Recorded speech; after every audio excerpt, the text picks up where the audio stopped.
Chapter 8. Max stared at her in disbelief, a strangled sound escaping despite his best attempts to hold it back. But that quickly became a chuckle, and before long, the room filled with a big rolling sound as he laughed. She stood and glared at him. "You can leave if you're just going to laugh at me," she snapped. But she doubted he even heard her, his laughing was so loud. She stomped her feet in frustration, making him howl all the more. "What is your problem?" He dropped his chin to his chest, still chuckling. Finally, after several big gasping breaths, he raised his head and said, "It's a stove. It's not the devil incarnate. It is a stove." She sniffed and raised her nose in the air. "To you it's a stove. To me it's something designed to torment honest citizens all over the world." He tried to contain the mirth once again bubbling up. She shook her finger at him. "If you dare laugh at me again." His face worked in all kinds of directions as he tried to hold it in. Finally, she slumped down at the table into her chair again. "It's not funny," she said in disgust. "You have no idea how many times I've tried to work that stove." He leaned forward. "You could take a cooking class. Do you think they teach these basics, like how to turn on the damn thing?" She narrowed her gaze as his eyes widened and his shoulders shook, and his face turned bright red as he tried not to crack up once more. She crossed her arms. "Oh, what the hell? Go ahead and make fun of me. That's what my soon-to-be ex-husband always did." That stopped his laughter as fast as anything. "Did you not cook growing up?" She shook her head. "My mother wouldn't cook at all. We lived on takeout." He stared at her in horror. "What?" She nodded. "It was either takeout or we had a housekeeper who cooked. I never was in the kitchen. All throughout my marriage we had chefs, and I wasn't allowed to do anything. I couldn't even get my own tea." It was his turn to sit back and stare. "I can't imagine a life like that." "Well, I can't imagine a life like everybody else must have had.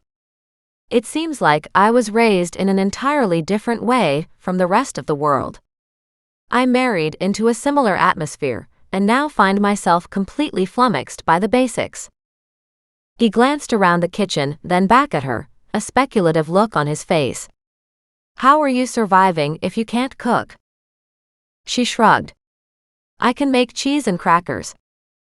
His jaw dropped. She waved a hand at him. "Okay, it's not that bad. I can make a sandwich." "And what else?" She glared at him. "Anything that comes out of a can or a jar that doesn't require cooking. Takeout is my best friend. But even more so is the deli. I eat a lot of bread and peanut butter lately." She stared morosely at the table. "I feel like I must have something in common with starving students. They always talk about ramen noodles and peanut butter sandwiches." In a deceptively calm voice he said, "Ramen noodles have to be cooked." She stared at him in outrage. "Really? I've been eating them dry out of the package." And that did it. He almost fell off his chair to the floor as he howled. Pissed off at herself and at him, and frustrated by the whole world for making something so simple so complicated, she picked up her coffee and headed to the back deck. She'd be damned if she would sit here and let him laugh at her. Still, if she were rational and detached from the whole thing, it would be funny as hell, providing it happened to somebody else. The fact that it was her, that was a whole different story. As she walked in the backyard onto the grass, or what was supposed to be grass, she tried to focus on the broken fence in front of her, and the weeds in the garden. It all seemed like too much. She should be eating well to do this kind of physical work. And she'd lied, as she couldn't afford takeout. It was too expensive. Her last grocery shopping had been fruits and veggies for a salad, and some hearty bread. She could at least have those with cheese.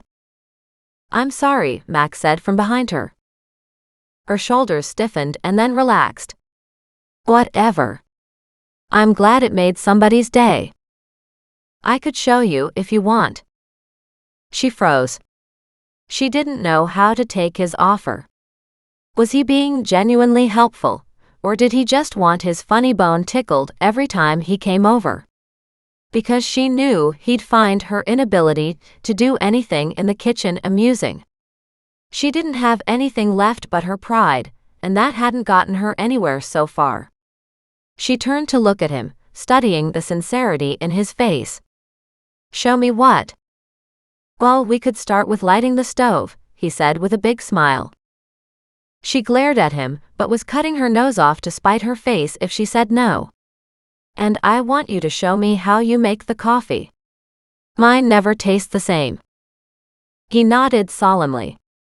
You wrote it down before, didn't you? She frowned. I did, but it doesn't taste like yours when I make it. Back in the house, she snatched up her pad of paper where she'd been taking notes on the Betty Miles case. He caught sight of the name at the top and glared at her. No digging into cold cases. The thing about cold cases, she snapped back, is that nobody gives a damn. They're cold. They're old. They're gone and forgotten. Nobody has forgotten Betty Miles. He waved a hand over her kitchen table. Look. You just came up with the name on the box and your neighbor popped up, heard you, and told you about the girl. It was a big case at the time. Nobody has forgotten about her. She shrugged. In which case, nobody should object to me taking a look around to see if I can find anything, should they? He glared at her. Now she felt better. And why was she so infamous? She was just a teenager. She was. She was a troubled teen. But a lot of very expensive jewelry disappeared around the same time, and there were suspicions it was all connected. But all of the threads fell apart. The prosecutor couldn't pull together enough evidence to charge anyone. So she became known as the thief as well? She was a local, and there was a lot of press about the missing jewels, so she became quite infamous. The fact that she'd been dismembered and we'd only found one arm just added to it. And we are sure it's her? Yes. He pulled the ring from his pocket. I'll check and see if this is one of the missing pieces of jewelry from back then. Her eyes lit up. You suspected that right away, didn't you? No, not necessarily. She sniffed. Liar. He glared at her. Is that anything to say to somebody who's willing to help you? Immediately, she felt bad. He was trying to help her. In fact, ever since they'd met, although he was brusque and gruff, he'd been very good at helping her out. So why don't we go back to the creek and see if there's more jewelry? Because it's a waste of time if this isn't connected to the case. That means you have pictures you can check? The pieces were all insured. So with any luck there should be pictures, yes. He pointed at the stove. Let me at least show you how to turn that on. She smiled, happy that maybe he could help her with that much. But let's start with this. He showed her the coffee carafe and where he filled the water up to. She read the line that said 6 cups. She carefully put that in her notes. She had been filling the entire carafe. Fill the water to here. Pour it into the back. He pulled out the used coffee grounds and dumped them in the trash. She wanted to say something about him mocking her for not knowing something so basic as to where the water went in a coffee maker, then realized not being able to turn on a stove was pretty damn basic. So she should just shut up and take notes in case her brain decided to have a fast one day, and she couldn't remember what the hell she was doing again. She wrote down his instructions as he explained how much coffee to grind, how to know how much coffee she was grinding, and how to pour it all into the new filter. Then he gave her instructions on cleaning the coffee grinder. She stared at the small hopper in horror. You mean I have to clean that thing? He slid her a sidelong glance. You don't do it all that often. But every 6 months would be a good idea. She shrugged, made a note on the page, but mentally thought, nope, not going to happen. Still, she was turning over a new leaf and trying to do everything herself, so if cleaning out a coffee grinder was doing that, then fine. Then he moved on to the stove. Come take a look at this. Obediently, she stood beside him, the pad of paper and a pen in her hand. See this?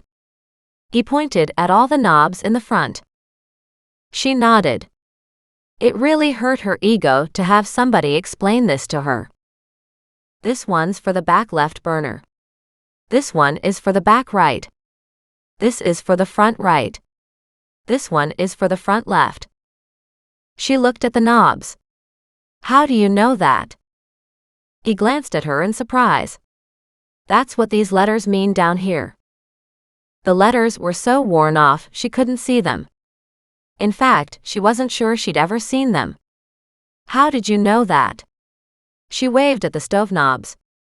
There's nothing left to read on this thing. He stared at her. In this case, it's common sense because I've used stoves a lot. But you're right. All the letters and numbers of the dials have been completely worn down to nothing. He frowned. It would be a good idea for you to get something more modern. Like I'm going to spend money on a second devil when I can't even use the first one, she scoffed. He chuckled. Now when you turn this knob, the gas will come up. It should light automatically. Instinctively, she backed up as he turned the knob, and instantly the smell of gas wafted up her nose. But no lighting happened. There was no flame. There was nothing at all. A frown formed on his face. He turned off the burner and turned on the second one that went to the back burner. Again, the same thing. So he turned it off and opened the doors on the side of the oven. If it doesn't light automatically, then she must have a lighter here for it. A lighter. He nodded. A lighter. Something that will ignite the gas to a blue flame. She stared at him in horror. As in flames? Like fire. Real fire? Inside the house. He turned to look at her and once again broke down laughing.